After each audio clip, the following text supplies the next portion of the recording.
Hi, I'm Dr. P.K. Talwar, cosmetic surgeon, New Delhi, and I'm practicing cosmetic surgery for more than 30 years now. एक जो बहुत ही common question है जो लड़कियां हमसे पूछती रहती हैं या हमें मैसेज करती रहती है कि डॉक्टर साहब मैं अपने ब्रेस्ट बड़े कराना चाहती हूँ, ऑगमेंटेशन चाहती हूँ और मुझे किस तरह का स्कार मिलेगा। तो ये एक स्कार का जो एक वो नेचुरली उनका जो भी मन में डर है, संशय है, वो अपनी जगह जायज़ है, क्योंकि बहुत सी लड़कियां अनमेरिड होती हैं और उनको लगता है कि भाई शादी के बाद उनके हस्बैंड को पता ना चले। तो देखिए ऐसा होता है कि इसके डिफरेंट रूट्स हैं। आइडिया ये है कि इम्प्लांट को हम ब्रेस्ट के नीचे डालें ताकि ब्रेस्ट जो उभर के सामने आ जाए।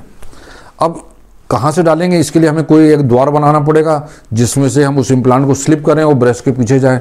तो जो पहला जो रास्ता है वो ये है कि हम निपल इरेगुलर जंक्शन पे यहाँ पे हल्का सा कट लेते हैं और वहाँ से हम पॉकेट बनाते हैं नीचे तक और फिर हम ब्रेस्ट के पीछे जाके उस इम्प्लांट को स्लिप कर देते हैं। यहाँ पे जो स्कार बनता है ये बहुत ही कम दिखाई देता है क्योंकि ये निपल एरिया के जंक्शन पे रहता है, इसलिए कई बार इसके पता भी नहीं चलता है कि सर्जरी कराई गई है।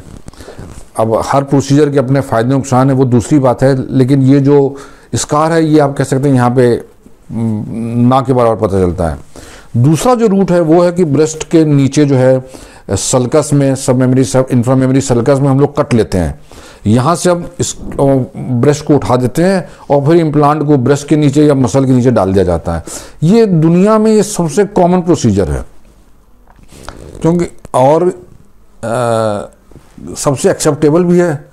हालांकि इसमें जो स्कार होता है वो उसकी एक बारीक सी लाइन रह जाती है, बारीक लाइन रहती है, वो ये नहीं कि आप कह सकते कि मिट जाती है, वो हमेशा थोड़ी बहुत विजिबल रहती है। कुंवारी लड़कियों में ये जो है शायद उनको कराने में हिचकिचाहट हो इसकी। कईयों के जिनके बॉयफ्रेंड्स होते हैं वो कहती हैं ठीक है मेरे बॉयफ्रेंड को पता है मुझसे शादी करनी है, मुझे यहीं से कराना है। और मैरिड लेडीज़ हैं वो भी यहाँ से कराने में उनको कोई नुकसान नहीं होता है। लेकिन जो अनमैरिड लड़कियाँ हैं जिनको जो नहीं बताना चाहती उनको इसको लेके थोड़ा वो टेंशन रहती है। तीसरा जो है वो है अंडर आर्म से हम लोग करते हैं। एक्चुअली 20 साल पहले जब मैं यूएसए से लौट के आया था तो मैंने वहाँ पे टेक्निक सीखी थी, ये अंडर आर्म से ब्रेस्ट इम्प्लांट डालना। यहाँ पे हम लोग पॉकेट यहाँ कट लेते थे, पॉकेट बनाते थे मसल के पीछे और इम्प्लांट को स्लिप कर देते थे। उस समय इंडिया में और कोई डॉक्टर ये शायद ये टेक्निक नहीं करते थे और ये टेक्निक मैंने यही टेक्निक शुरू करी इंडिया में आने के बाद। लेकिन हम लोग भी देखिए कुछ चीज़ें पेशेंट से सीखते हैं। मेरे पास फिर एक यंग लड़की आई, 19 साल की मॉडल थी, तो मैंने भी उसको ये ऑफ़र किया कि मैं यहाँ से इम्प्लांट डाल देता हूँ ताकि आपके ब्रेस्ट पे कहीं स्कार नहीं पड़ेगा। और ये जो स्कार है ये यूजुअली बालों में छुप जाता है। तो उसने मुझसे कहा कि डॉक्टर मुझे यहाँ पे स्कार नहीं चाहिए, आप मुझे भले ही नीचे स्कार दे दें। जब मैंने उससे कारण जाना तो उसने मुझे बताया कि मैं स्लीवलेस कपड़े पहनना पसंद करती हूँ और मैं अगर बाहें ऐसे उठा के मॉडलिंग कर रही हूँ, कोई फ़ोटो शूट या कुछ हो रहा तो हो सकता है मेरा स्कार दिखाई दे। अब 100% तो गारंटी दे कि हम भी नहीं दे सकते कि भाई वो पता नहीं चलेगा। हालांकि हम लोग उसको इस तरह से प्लेस करते हैं कि वो बालों में छुप जाए। लेकिन मैंने उसकी बात से मैं पूरी तरह सहमत रहा। मैंने कहा हाँ देखिए मैं 100% तो गारंटी नहीं दे पाऊंगा।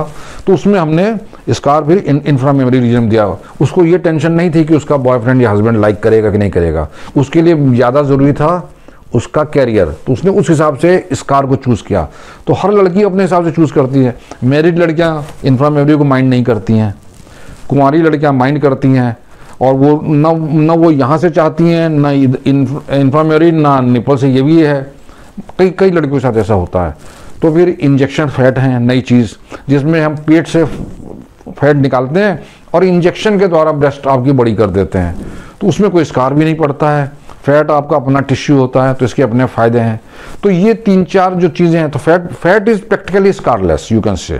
लेकिन बाकी में स्कार आते हैं लेकिन वे they are inconspicuous you can say कि बहुत ही कम दिखाई देते हैं। यहाँ पे भी यूजुअली बालों में छुप जाते हैं, निपल एरिया जंक्शन पे भी बॉर्डर पे रहते हैं तो पता नहीं चलता, यहाँ हल्का पता चलता है। लेकिन मैंने कहा कि जो मैरिड वीमेन है वो यहाँ करा लेती है, उनको कोई दिक्कत नहीं आती है। तो अलग अलग एरियाज़ में थोड़ा बहुत स्कार का फर्क पड़ता है। हालांकि जहाँ पे भी कट लगता है वहाँ स्कार दिखाई देता है, ये पक्की बात है। और इंजेक्शन फैट में प्रैक्टिकली कोई स्कार नहीं आता। तो अनमैरिड लड़कियों में आजकल इसकी क्रेज ज़्यादा बढ़ रही है, जो breast augmentation by fat injection. तो ये एक बेसिक चीज़ मैं आपसे बताना चाहता कि लड़कियां हमें पूछती स्कार किस तरह का आएगा। तो मैंने इसलिए सोचा कि आज सारी टेक्निक्स के बारे में उनको एक ब्रीफ आइडिया दे दूं कि किस में किस तरह का स्कार आएगा। और मुझे उम्मीद है कि शायद उनकी जो भी मन में शंकाएं थी उसका समाधान हो गया होगा। इसके अलावा भी अगर आपके मन में कोई शंका है, कोई प्रश्न है, तो आपका स्वागत है।